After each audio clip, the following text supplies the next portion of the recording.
안녕하세요. 천재교과서 학부모쇼 학부모 특강 진행을 맡은 박주미입니다. 학부모 특강 어느덧 2회차를 맞이하고 있는데요. 이번 생이 부모가 처음이신 우리 학부모님들을 위해 진행되는 학부모 특강은요. 아이를 키우는, 게다가 잘 키우고자 하는 학부모님들의 어려움을 공감하고 고민 해결에 꿀팁을 제공하고자 만들었습니다. 앞으로도 지속적으로 학부모님들의 고민스럽고 궁금한 아이들의 생활, 습관, 친구관계, 학교폭력, 학습, 성교육 등의 핫한 주제를 모아 계속 이어갈 예정이고요. 또한 수학, 영어, 전과목, 그리고 문해력 등의 직접적인 교육 꿀팁도 제공할 예정입니다. 매 강연 끝에는 천재교과서 학부모님들께 저희가 사전에 여쭈어본 고민들을 그날 강연을 진행하시는 전문 강사가 명쾌하게 답변해 주시는 토닥토닥 고민상담이란 코너도 마련되어 있으니 다른 부모님들은 나와 얼마나 비슷한 고민을 하는지 확인하실 수 있을 것 같아요. 자, 그럼 학부모 특강 많은 기대 부탁드리고요. 구독 꼭 해주실 거죠? 천재교과서 학부모 특강의 두 번째 특강 주제와 강사님을 소개하겠습니다. 이번 주제는 학교폭력 부모 바이블입니다. 학교폭력이라고 하면 부모님들 머릿속 어딘가에 항상 자리 잡고 있는 걱정이 아니실까 생각이 듭니다. 내 아이가 피해자가 되는 것도 가해자가 되는 것도 모두 두려운 일이 아닐까 싶은데요. 이게 또 겪어보지 않으면 감히 짐작조차 할 수 없는 안타까운 상황을 초래하기도 하는 것 같습니다. 그래서 오늘 특강은 학교폭력 대처와 예방의 핵심, 학교폭력 부모 바이블이란 주제로 진행해 보려고 합니다. 학교폭력 피해자 부모님들에게 무료 상담을 진행을 하시고 그리고 실제 경험을 바탕으로 집필한 아빠가 되어줄게 학교폭력 부모 바이블 시리즈의 저자이신 이혜준 학교폭력연구소 이혜준 소장님을 모시고 오늘 강의 시작해 보도록 하겠습니다.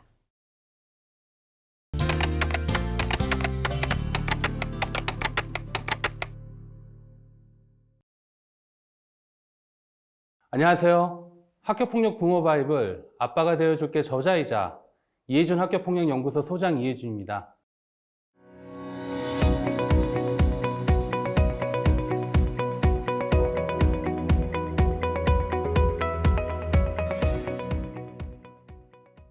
오늘 제가 여러분들께 드릴 말씀은 첫 번째, 초등학교에서 일어나는 학교폭력에 대한 유형. 두 번째, 현실에서 일어나는 학교폭력에 대한 현실. 세 번째, 올바른 학교폭력 대응 방법. 네 번째, 학교폭력 예방을 위한 부모의 역할. 총 4가지의 주제로 여러분들께 말씀을 드리려고 합니다. 초등학교에서 일어나는 학교폭력에 대한 비율에 대해서 제가 지난 2년간 학교폭력연구소 상담권을 기준으로 말씀을 드리면 초등학교에서 일어나는 비율은 전체의 약 43% 정도를 차지하고 있습니다. 그리고 중학교는 46%, 고등학교는 11%의 구성으로 되어 있습니다. 여기서 우리들이 봐야 될 부분들은 초등학교에서 벌어지는 학교폭력이 중학교까지 연결될 가능성이 높다라는 사실들입니다. 초등학교 학교폭력에 대한 유형에 대해서 간략하게 말씀을 드리면 일단 저학년에서 일어나는 학교폭력과 고학년에서 일어나는 학교폭력 2가지로 나뉘어질 수 있습니다. 저학년 같은 경우에는 우발적인 폭력, 그리고 단순한 언어폭력, 단순한 따돌림이 대부분의 유형으로 차지하고 있지만 실제로 저학년 같은 경우에는 개인 대 개인의 갈등으로 발생되는 학교폭력이 대부분입니다. 그런데 고학년 같은 경우에는 앞서 말씀드렸던 저학년과 비슷한 형태의 학교폭력의 유형이긴 하지만 지속적이고 계획적인 폭력이 일어나는 경우들이 있고 그리고 본격적으로 성 관련 학교폭력이 발생되는 시기이기도 합니다. 저학년 학교폭력과 고학년에서 일어나는 학교폭력의 가장 큰 특징 중에 하나는 고학년 같은 경우에는 개인 대 개인이 아닌 다수와 개인으로 이루어지는 경우들이 많습니다. 그래서 제가 여러분들께 드리고 싶은 말씀은 고학년에서 벌어지는 학교폭력은 초등학교를 졸업하고 나서도 중학교까지 진행될 가능성이 높다라는 사실들입니다. 제가 상담했던 초등학교 학교폭력에 대한 사례들을 잠깐 말씀드리면 초등학교 2학년 남학생이 여학생을 가위로 상해했던 경우들도 있었고 그리고 초등학교 4학년 남학생이 저학년 학생들을 대상으로 흉기로 위협했던 사례들도 있었습니다. 초등학교 4학년 여학생은 같은 학년 남학생에게 성추행을 당했던 적도 있었고, 그리고 작년에 JTBC의 뉴스에 나왔던 초등학교 6학년 남학생은 학원 여자 화장실에 침입해서 몰카를 촬영했던 사례도 있습니다. 단순히 초등학교에서 벌어지는 학교폭력을 나이가 어리기 때문에 단순히 장난이라고 치부할 사안이 아니고, 보다 부모들이 발생되는 학교폭력의 유형을 면밀히 검토를 해야 됩니다. 현재 발생되는 학교폭력에 대한 현실에 대해서 간략하게 말씀을 드리면, 일단 대부분의 피해 부모들은 자신들의 자녀가 학교폭력의 피해를 받게 되면 학교와 교사들이 보호해 줄 것이라고 착각을 합니다. 그런데 여러분, 현재의 학교폭력 시스템에서는 학교와 교사들은 기계적 중립을 취합니다. 여기서의 기계적 중립이란 학폭위의 결정이 나오기 전까지 피해 학생, 가해 학생을 구분하지 않고 어디까지나 중립적인 입장에서 바라본다라는 겁니다. 그러다 보니까 피해 학생의 부모 입장에서는 자신의 자녀가 피해 학생임에도 불구하고 학교와 교사들이 보호해주지 않는다라고 인식을 합니다. 두 번째, 학교폭력의 처리 과정이 공정할 것이라고 착각합니다. 물론 단순한 학교폭력이라든가 학교폭력에 대한 직간접적인 증거들이 명확하다면 학폭위에서 실체적 진실을 분명히 밝힐 수 있습니다. 그러나 발생된 학교폭력에 대한 직간접적인 증거가 미약하거나 가해 학생들이 개인이 아닌 다수일 경우에는 학폭위 자체 내에서 실체적 진실을 밝히기가 굉장히 어렵습니다. 그리고 일부의 심의위원들이 자질이 부족하다 보니까 학폭위 자체를 진행을 하면서 피해 학생에게 마치 원인을 제공했다라는 식의 질의를 하는 경우들이 있습니다. 그래서 피해 학생 부모들이 학교 폭력의 처리 과정이 공정할 것이라고 생각을 하는 순간부터 피해 부모들은 그때부터 상처를 받게 됩니다. 세 번째, 피해 학생 부모들이 받아야 되는 상처 중에 하나는 진행되는 학교 폭력 사안에서 가해 학생 부모들이 사과할 것이라고 기대를 합니다. 근데 여러분, 제가 상담했던 대부분의 학교 폭력 상담은 피해 학생임에도 불구하고 오히려 가해 학생들이 쌍방으로 폭력으로 신고를 해서 처리 과정 자체가 굉장히 고통스러웠고 상처를 입었습니다. 제가 부모님들한테 드리고 싶은 말씀은 처리 과정에서 가해 학생 부모들에게 사과를 기대하기보다는 절차대로 그대로 진행하는 것이 가장 현실적인 방법이지 않을까라는 생각을 합니다. 학교 폭력이 발생이 되었을 때 기본적으로 가해 학생 부모들이 보여지는 특징들이 있습니다. 처음에 가해 학생 부모들은 발생된 학교 폭력 자체를 폭력이 아닌 장난으로 인식하는 경우들이 많습니다. 아이들끼리의 장난인데 굳이 이 사안을 학교 폭력으로 신고할 필요가 있냐라고 오히려 가해 학생 부모들이 반박하는 경우들도 있고, 그러다 보니까 오히려 상처를 입은 피해 학생과 피해 부모를 예민한 사람으로 매도하는 경우들도 있습니다. 그렇게 진행이 되다 보면 진행되는 절차가 자신들에게 불리하다라고 인식이 되는 순간부터 오히려 피해 학생 부모들에게 화해를 한다라고 얘기를 해서 만나거나 전화 통화를 하는 경우들이 있습니다. 그런데 피해 학생 부모들은 당연히 가해 학생 부모들이 사과할 것이라고 기대를 하지만 막상 만나서 그들이 하는 얘기들은 화해를 빙자한 정당화를 하는 경우들이 많습니다. 즉 이런 거죠. 우리 자녀가 가해 학생으로 폭력을 행한 것은 맞지만 그 폭력의 원인을 피해 학생이 제공했다라는 식으로 정당화하는 경우들이 있습니다. 그러다 보니까 피해 부모들은 어쩔 수 없이 가해 학생 부모들에게 상처를 받고 거기에 대한 감정 싸움이 극대화되면서 서로 간에 학폭위에 쌍방으로 신고를 해서 법정 소송까지 가는 경우들이 있습니다. 그래서 제가 여러분들께 다시 한번 부탁드리고 싶은 말씀은 피해 부모들이 사과할 것이라고 기대하지 말고 아까도 말씀드렸던 것처럼 학교 폭력의 절차대로 진행하는 것이 현실에서 피해 부모들이 해야 될 일들이지 않을까라는 생각을 합니다. 지속적으로 저는 학교 폭력에 대해서 부모들이 관심을 가져야 된다라고 이야기를 하고 있습니다. 그 이유는 현재의 학교 폭력 시스템에서는 누구든지 학교 폭력의 피가해 학생이 될 수 있습니다. 내가 실질적으로 학교 폭력의 피해를 당하지 않더라도 내가 학교에 신고하는 순간부터 피해 학생으로 신고가 된다는 거죠. 대부분의 부모들은 우리의 자녀가 피해 학생이 될 것이라고만 걱정을 하시는데 아닙니다. 현재의 학교 폭력 시스템에서는 누구든지 피가해 학생이 될 수 있다는 사실들을 부모들이 인지하고 있어야 됩니다. 단순히 아이들의 사회화 과정을 겪는 과정이라고 생각하시면 안 됩니다. 의외로 학교 폭력에 대한 상처는 오랜 시간 자녀에게 트라우마로 남을 수 있고, 그리고 그러한 트라우마는 사춘기를 겪으면서 아이들에게 더 큰 상처가 될 수 있다는 사실들을 부모님들이 꼭 알고 계셔야 됩니다. 만약에 우리 자녀가 학교 폭력에 피해를 당하면 피해 부모들은 과연 어떻게 대응을 해야 될까요? 제가 상담을 하면서 피해 부모들에게 지속적으로 강조하는 두 가지가 있습니다. 첫 번째는 절대 가해 학생과는 접촉하면 안 된다라고 강조를 합니다. 그 이유는 뭐냐면 제 상담 사례에서 피해 학생 부모가 가해 학생과 접촉을 해서 아동학대로 고소당했던 적도 있었고, 그리고 민사소송 5천만 원의 손해배상을 당한 적도 있습니다. 피해 부모 입장에서는 당연히 가해 학생에 대한 분노가 표출될 수밖에 없지만 그러한 분노는 최대한 절제하시고 가해 학생하고 절대로 접촉을 하시면 안 됩니다. 접촉을 하시는 순간 발생된 학교 폭력에 대한 이슈보다 아동학대의 이슈가 훨씬 더 커진다는 것을 피해 부모님들은 알고 계셔야 됩니다.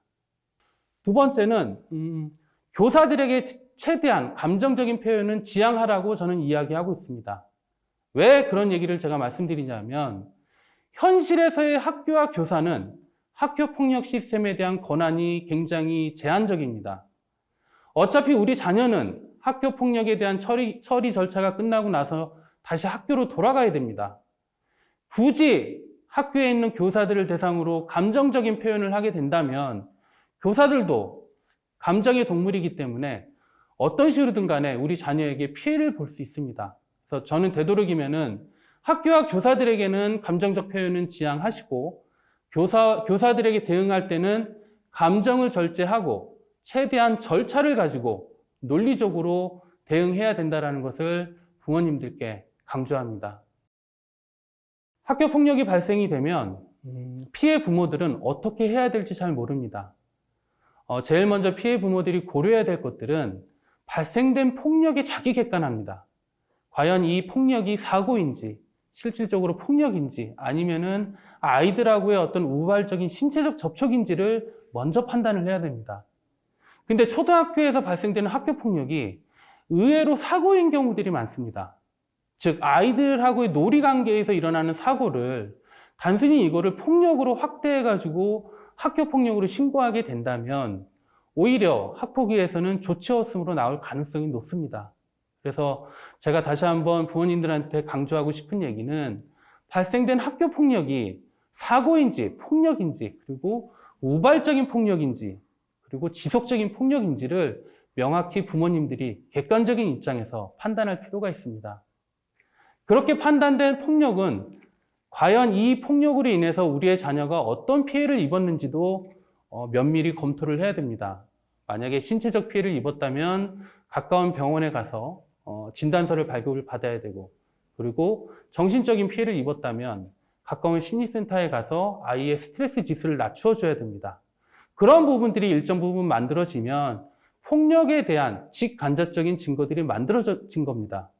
그거 외에 실질적으로 폭력에 대한 직접적인 증거, 예를 들어서 신체 폭력이라 한다면 CCTV 영상이 있는지도 한번 판단을 하셔야 되고, 그리고 사이버 언어 폭력이라고 한다면 아이들 간의 SNS를 통해서 어떤 욕설이 있었는지도 판단을 해야 됩니다. 그러한 직간접적인 증거들을 가지고 부모들이 최종적으로 학교 폭력으로 신고를 하고 학폭위까지 갈 것인지를 판단을 해야 된다는 겁니다. 그럼에도 불구하고 제가 여러분들께 강조해서 말씀드리는 내용은 초등학교에서 발생되는 학교 폭력은 학폭위 개최보다는 저는 되도록이면 학교와 교사들을 좀 더 전략적으로 활용을 해서 학교 폭력 전담기구에서 판단하는 것을 제안을 드립니다. 그 이유는 뭐냐면 보통 학교 폭력의 피해 부모들이 폭력의 피해를 당하게 되면 첫 번째, 가해 학생에 대한 처벌에 집중할 것인지, 두 번째, 재발 방지에 집중해야 될 것인지, 세 번째, 자녀의 상처 치유에 집중할 것인지, 이 세 가지의 목적을 가지고 학교 폭력을 진행을 합니다. 그러나 여러분, 각각의 학교 폭력의 유형에 따라서 이 세 가지의 목표가 적용되는 경우들이 있고 두 가지, 한 가지가 적용되는 경우들이 있습니다. 저는 되도록이면 초등학교에서는 가해 학생에 대한 처벌보다는 재발 방지와 상처 치유에 집중해야 된다라고 생각을 하고 있고, 그리고 초등학교에서 발생되는 학교 폭력은 대부분 선도 조치가 미약합니다. 그러다 보니까 실제로 가해 학생들에 대해서 2차 가해로 이루어지는 경우들이 많습니다. 그래서 제가 여러분들께 드리고 싶은 말씀은 학교 폭력에서 가장 중요한 것은 우리 자녀의 상처 치유라는 것을 부모들이 잊지 말아야 되고, 가해 학생에 대한 선도 조치보다는 이러한 일들이 일어나지 않도록 재발 방지와 자녀의 상처 치유가 목적이 돼야 된다는 것을 다시 한번 강조해서 말씀을 드립니다. 자, 가장 중요한 학교 폭력 예방을 위한 부모들의 역할에 대해서 말씀을 드리도록 하겠습니다. 아까도 제가 말씀드렸지만 대부분의 부모들은 우리의 자녀들이 피해 학생이 될까 봐 걱정을 합니다. 그런데 여러분, 현재의 학교 폭력 시스템에서는 우리의 자녀들이 언제든지 가해 학생이 될 수 있습니다. 학교 폭력 예방의 핵심은 우리의 자녀를 가해 학생으로 만들지 않는 것입니다. 그러기 위해서는 우리 부모님들이 우리 자녀들에게 장난과 폭력의 기준을 알려주어야 됩니다. 장난과 폭력의 기준은 가해 학생이 정하는 게 아니라 피해 학생이 정하는 겁니다. 예를 들면 그런 거죠. 어제까지는 서로 별명을 부르고 놀리고 놀다가 어느 날 갑자기 한 학생이 그 상대방 아이가 별명을 불렀다라는 거에 상처를 받게 됩니다. 그러면 여러분, 그거는 장난이 아니라 폭력이 되는 겁니다. 즉, 우리 자녀들에게 장난과 폭력의 기준은 피해 학생의 입장에서 판단되어야 된다는 것을 명확히 알려줘야 됩니다.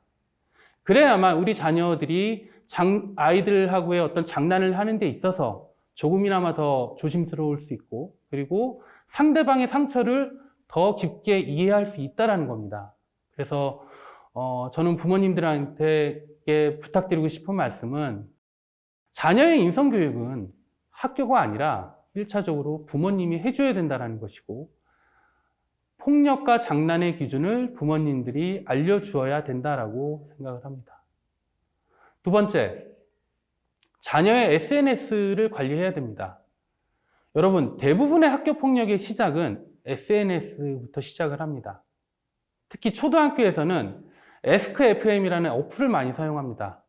이 어플은 뭐냐 하면 익명 게시판입니다. 익명 게시판. 그러니까 어플에 들어가서 익명으로 누구누구에 대한 험담을 하는 경우들이 많은데, 물론 익명이기 때문에 누구를 특정할 수는 없지만 요새 아이들은 어느 학교 몇 학년 몇 반 이름의 초성을 갖고 험담을 하는 경우들이 있습니다. 물론 그걸 봤을 때 이제 다른 제3자는 그 사람을 특정할 수 없지만 해당되는 피해 학생은 본인이라고 인식할 수 있습니다.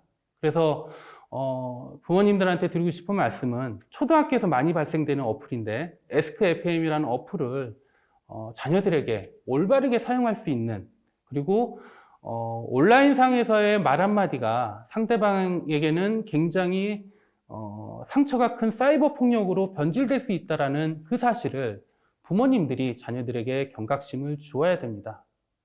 제가 학교 폭력 상담을 하면서 제일 먼저 물어보는 것 중에 하나는 부모들에게 자녀의 성향에 대해서 물어보고, 그리고 자녀의 가족관계, 형제관계에 대해서 물어봅니다. 장남과 외동에 대해서 물어봅니다. 제가 이 말씀을 왜 드리냐면, 장남과 외동일 경우에는 아이들의 성향이 확연하게 다릅니다. 장남 같은 경우에는 학교 폭력이 발생이 되면 부모들한테 잘 얘기 안 하는 경우들이 있습니다. 왜 그런지 제가 면밀히 살펴봤는데, 장남인 아이들은 일단 자신의 일들이기 때문에 자신이 해결해야 된다는 책임감이 있습니다. 그리고 부모님과 나와의 어떤 그 존재 자체가 구분되어 있다라고 생각을 하고 있기 때문에 의외로 학교 폭력을 당했을 때 부모들한테 잘 얘기를 하지 않습니다. 그리고 외동의 아이들도 학교 폭력을 당하면 부모님들한테 잘 얘기하지 않습니다. 왜냐하면 외동의 아이들은 자신의 학교 폭력에 대한 피해의 상처보다 무리해서 이 학교 폭력이라는 사실이 알려지게 되면 이 무리해서 이탈될 수 있는 공포감이 더 크기 때문에 그러한 공포감으로 부모들한테 얘기를 안 하는 경우들이 있습니다. 그래서 제가 부모님들한테 드리고 싶은 말씀은 장남인 아이들에게 함부로 책임감을 이야기하면 안 됩니다. 야, 네가 오빠니까, 네가 형이니까, 엄마 아빠가 없으면은 네가 동생을 책임져야 돼. 뭐 이런 식의 무언의 얘기들을 하게 된다면 아이들은 암묵적으로 책임감에 대한 인식들을 갖게 될 것이고 자신이 일어난 상처 피해에 대해서 부모님들한테 얘기 안 할 가능성이 높습니다.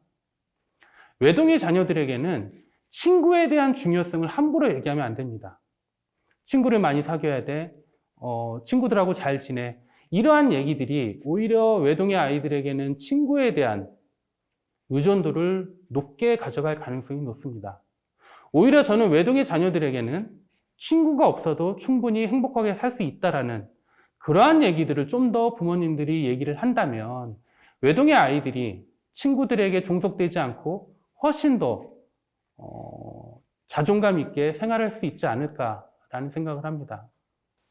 학교폭력 피해 부모들에게 제가 가장 강조하는 것은 자녀의 자존감입니다. 자존감이 낮은 아이들이 학교폭력의 가해 학생이 되는 경우들도 많고 자존감이 낮은 아이들이 학교폭력을 당하게 되면 오랜 시간 상처를 벗어나지 못합니다. 물론 자녀의 자존감은 부모들의 칭찬으로 만들어지기도 합니다. 그러나 여러분, 부모들의 과도한 칭찬은 오히려 자녀들에게 인정상실에 대한 공포와 사랑상실에 대한 공포를 빠뜨릴 수 있는 오류를 범할 수 있습니다. 물론 부모들의 칭찬과 강력한 지지가 자녀들에게는 긍정적인 영향을 끼칠 수 있겠지만 저는 그것보다 더 중요한 것은 자녀들에게 자녀의 삶 자체가 자녀의 선택과 판단으로 이루어진다는 주체의식을 심어주는 게 자녀의 자존감 확립에 가장 중요하지 않나라는 생각을 해봅니다. 그래서 이 영상을 보시는 부모님들께서는 단순히 자녀의 학교폭력을 걱정하기보다는 자녀의 자존감을 좀 더 높일 수 있는 방법들에 대해서 고민할 수 있는 계기가 되기를 바랍니다. 지속적으로 강조하지만 저는 학교폭력에서 가장 중요한 것은 학교폭력의 처리 절차와 학교폭력의 선도조치의 결과가 아닙니다. 그 처리 절차를 겪는 부모의 모습에서 자녀는 상처를 치유합니다. 그러기 위해서는 기존부터 부모와 자녀의 유대관계가 가장 중요합니다. 단순히 이 사안을 학교폭력이 발생이 되었을 때 단순히 학교폭력에만 매몰되어서는 안 되고 다시 한번 우리 부모가 자녀의 양육 방식이 이제껏 맞았는지 아니면은 틀렸는지를 다시 한번 되새기는 계기가 되어야만 자녀와의 유대관계를 다시 한번 재정립할 수 있는 계기로 삼아야 상처의 치유가 될 것이라고 저는 생각을 합니다. 지난 2년여간 이해준 학교폭력연구소를 운영을 하면서 저는 많은 피해 부모들의 고통의 이야기들을 많이 듣습니다. 제가 상담을 하면서 매번 느끼지만 모든 것이 한순간에 무너질 수 있습니다. 더 이상 학교폭력은 남의 이야기가 아닙니다. 학교폭력으로 인하여 저는 가정이 무너지는 경우들도 봤고 그리고 고등학교 3학년 아이의 꿈이 무너지는 것도 봤습니다. 그리고 여전히 피해 자녀들은 삶과 죽음의 경계선에서 마주하고 있습니다. 저는 이번 기회에 우리 부모님들께서 학교폭력에 더 많은 좀 관심을 가지시고 과연 우리 부모의 양육 방식이 맞는지 우리 자녀의 성향은 무엇인지 그리고 우리 자녀의 결핍은 무엇인지를 깨달을 수 있는 계기가 되기를 진심으로 기원합니다.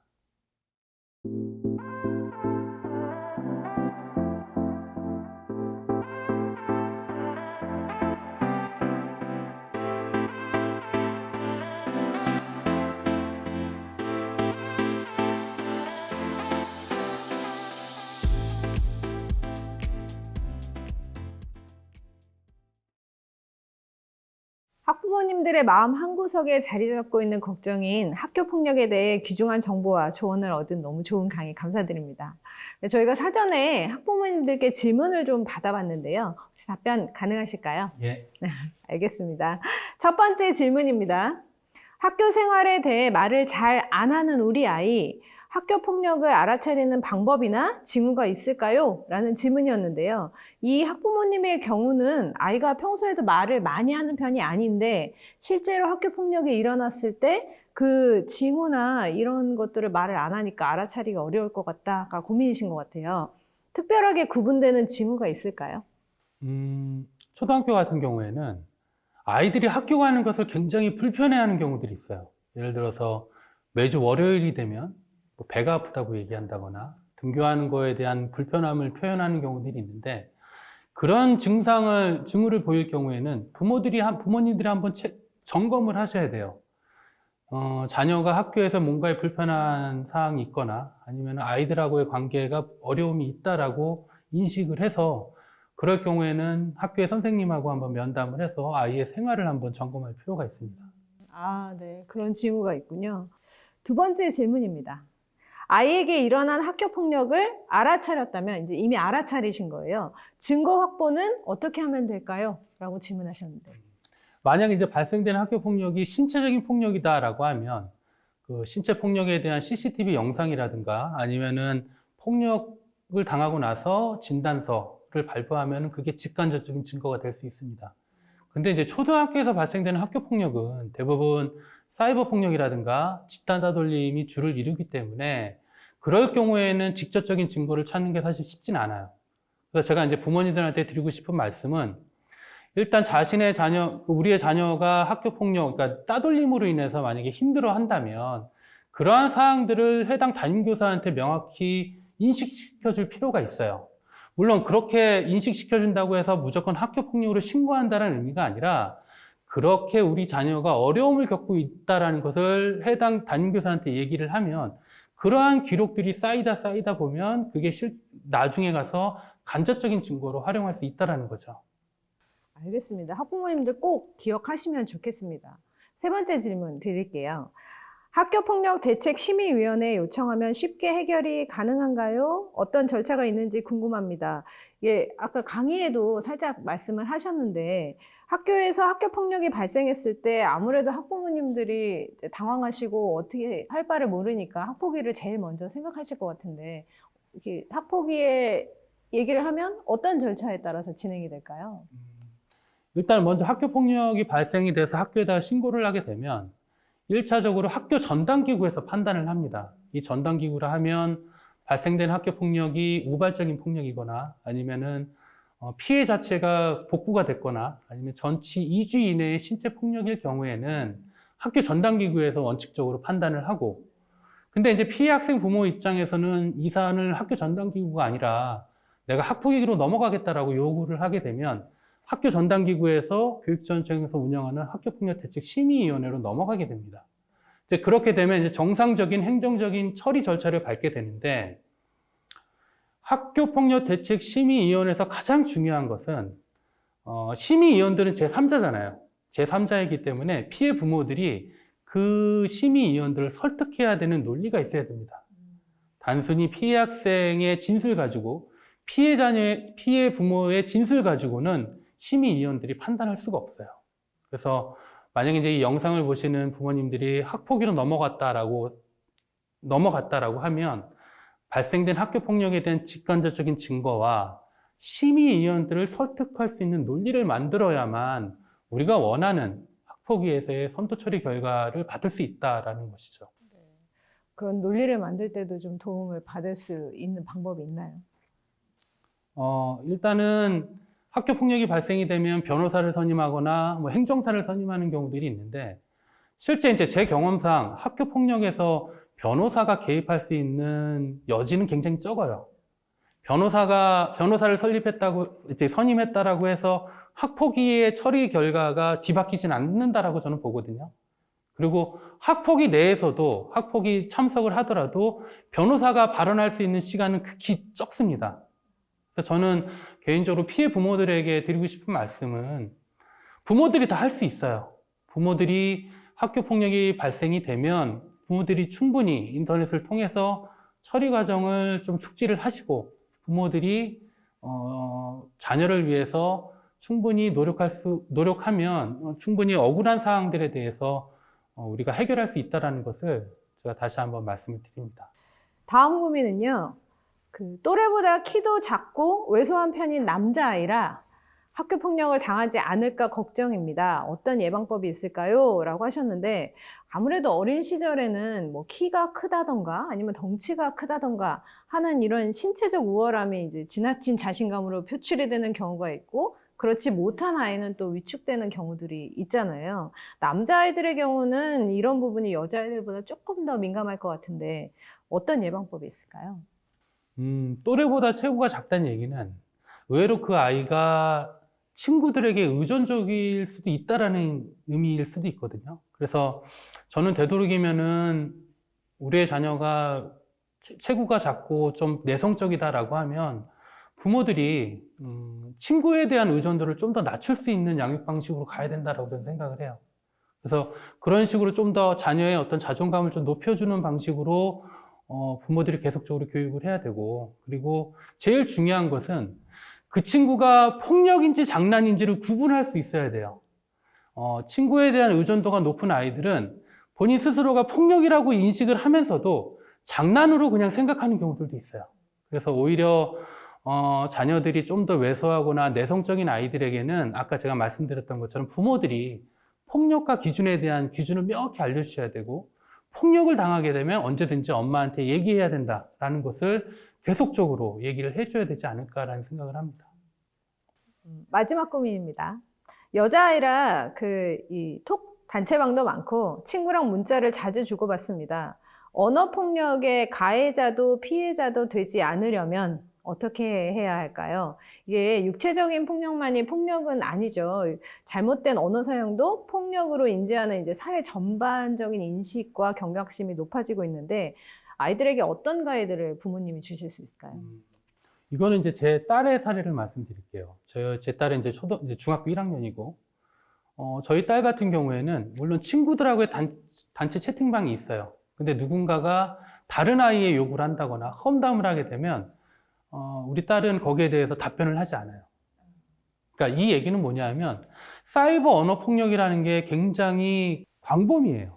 만약에 어떤 아이가 누구를 험담을 하거나 욕을 했는데 나도 그런 것 같아 이런 식으로 동조를 한다는 것 자체만으로도 학교 폭력의 연루가 될 수 있어요. 그래서 저는 특히 여학생이 여자 자녀들에게 제가 자녀를 키우는 부모들에게 드리고 싶은 말씀은 누군가가 다른 아이의 험담을 하게 된다면 그 사안에 대해서 봐도 못 본 척 해야 되고 들어도 못 들은 척 해야 된다는 게 현재의 학교 폭력에 대응할 수 있는 가장 기초적인 대응 방식이지 않을까 그렇게 생각을 합니다. 네. 이렇게 해서 학부모님들의 고민을 들어봤는데요. 유용한 강의와 고민의 답변까지 들려주신 이해준 학교폭력연구소 이해준 소장님께 다시 한번 감사드립니다. 소장님 오늘 너무 감사합니다. 감사합니다.